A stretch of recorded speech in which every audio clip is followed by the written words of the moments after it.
Vermont State University's new president is trying to put public backlash to rest. Just a week into his interim role, Mike Smith says there are better ways to cut costs. ABC 22's Matt Holderman spoke with the new president today, and he joins us live in the newsroom with more on that conversation. Matt?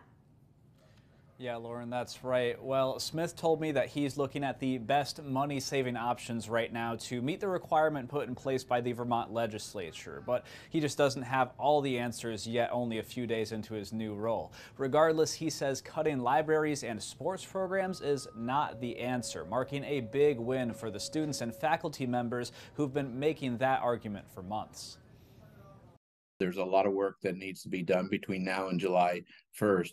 And these distractions, to me, were unnecessary. As 3 Vermont colleges get ready to merge together into Vermont State University, there's a new president with new ideas. Mike Smith, who used to serve as Vermont's Human Services Secretary, took over recently after the resignation of President Parwinder Graywall. The leadership change followed controversy over plans to make the university's libraries all digital, lay off librarians, and pull certain campus sports programs out of the NCAA, which were money-saving ideas Graywall supported. Smith says he doesn't support all of those ideas, as he plans on making no layoffs and no changes to sports programs. But he does plan to make their library materials available for digital use, agreeing that it is the way of the future. We need to meet the needs of the students and those that use the library resources. So digital will be part of our future. He says the protests and arguing caused by the plans were unnecessary and that the focus should be on finishing their transformation into Vermont State University. That's where our focus needs to be,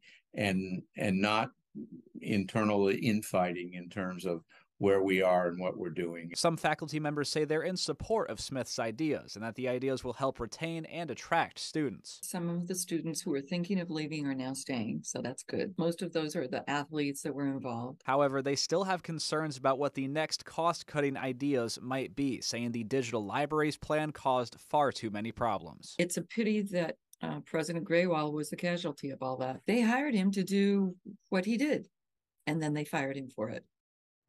And Dr. Benyon says there was certainly some good to come from those protests, though, as she believes the all-digital libraries plan never would have been done away with if it wasn't for the students and staff speaking up. And she says that it brought the communities across their multiple campuses a little bit closer together. Live in the newsroom, Matt Holderman, ABC 22 News.